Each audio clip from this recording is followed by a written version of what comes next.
Welcome back to the Sanctuary of Christ for Life. Before we step onto the shores of this story, I invite you to find a place of absolute and total quiet. This is a journey for your peace, a time for your soul to find its anchor in the midst of the crashing waves of life. Close your eyes. Let your hands rest open on your lap, a gesture of surrender to the one who holds the winds in his palms. Take a deep, slow breath, breathing in the stillness of the spirit, and exhaling the chaotic noise of your anxieties, your bills, your fears, and your what-ifs. Imagine a soft, blue light descending upon you, cooling the fever of your mind. Today, we are speaking to the part of you that feels like it's drowning. We are speaking to the one who is exhausted by the storms of life, the storms of sickness, the storms of financial lack, and the storms of a world that feels out of control. This is the story of a woman named Mara and the storm on the Galilee of the heart. Mara lived in a small house by the great sea, but the real sea she lived on was the one inside her own mind. For Mara, every day felt like a struggle to keep her small boat from sinking. She was a woman of deep faith, but she was also a woman of deep worry.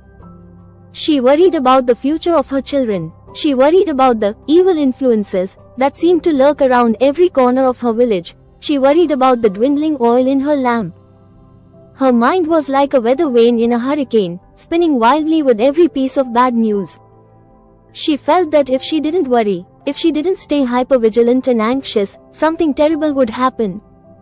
She was addicted to her own stress, believing it was the only thing keeping her safe.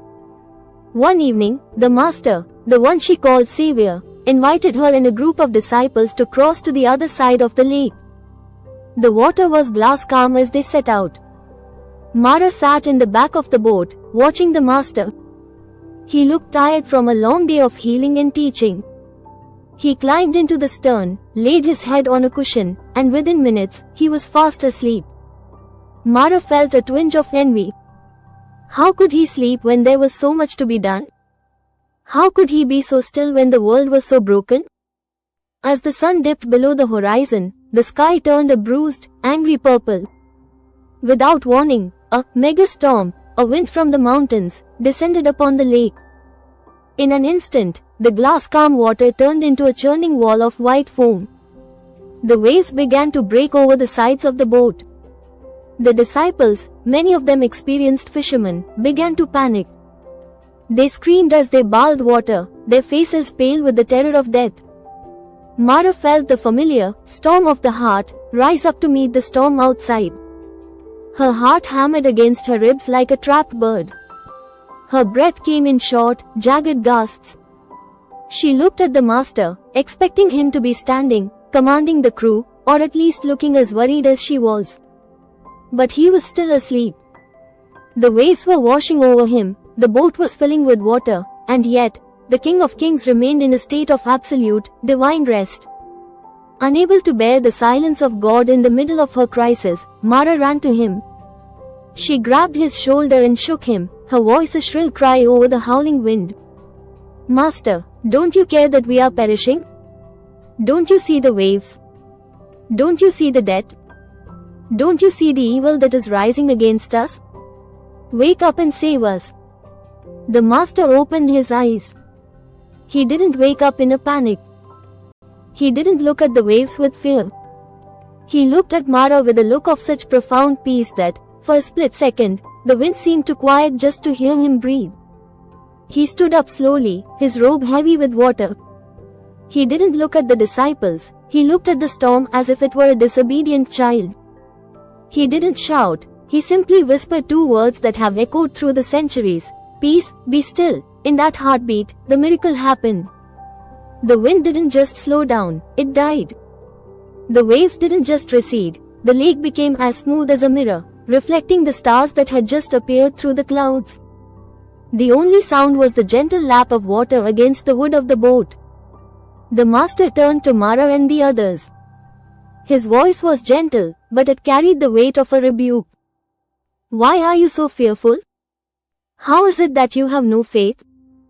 Did you think the boat could sink with the creator of the water inside it? Did you think the storm was bigger than the promise? Mara fell to her knees. She realized that she had spent her life trying to manage the storm herself. She had been so focused on the waves that she had forgotten who was in the boat with her. She realized that her anxiety was a form of unbelief, a belief that the storm had more power than the Savior. She saw that the Master wasn't sleeping because he didn't care. He was sleeping because he knew the end of the story. He was sleeping because he was the Lord of the storm. From that day on, Mara's life changed. The evil friends and the crimes of the world still existed, and the financial struggle still came, but Mara was no longer a victim of the weather.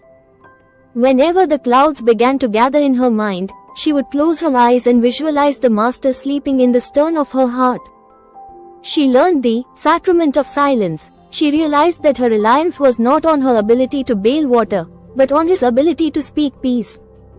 She stopped trying to wake him up with her panic and started resting with him in his peace. If you are listening to this today, and the waves are crashing over the sides of your life, if the addiction is screaming, if the debt is rising, if the evil one is whispering that you are going down, I want you to take a long, slow breath. Look at the stern of your boat. Jesus is there. He has not left you. He is not indifferent to your pain. He is simply at rest because he knows that he has already won. You have been trying to shout down the wind with your own voice. You have been trying to bail out the water with your own hands. But today, the Master is standing up in your life. He is looking at your anxiety, he is looking at your broken relationships, and he is looking at your fears. I want you to hear him speaking to you right now. Not to the storm, but to you. Peace, be still. Take a deep breath in for 4 seconds. Hold it for 4 seconds, feeling the mega storm in your mind begin to settle. Now, as you exhale for 8 seconds, visualize the water becoming glass. See the stars of God's promises appearing in your sky. You are not going to sink. You are not going to perish. You are in the boat with the King of Kings. At Christ for Life, we want you to move from panic to presence. Reliance on Jesus is not a one-time prayer, it is a regular habit of the soul. It is the practice of looking at the Master more than the waves. It is the decision to trust his silence as much as his speech. Stay in this space of divine calm for a few more minutes. Feel the boat of your life rocking gently on the smooth water of his grace. You are safe. You are protected. You are at peace. Thank you for trusting the Master of the Sea with your soul today. Go forth in his stillness and remain in his light.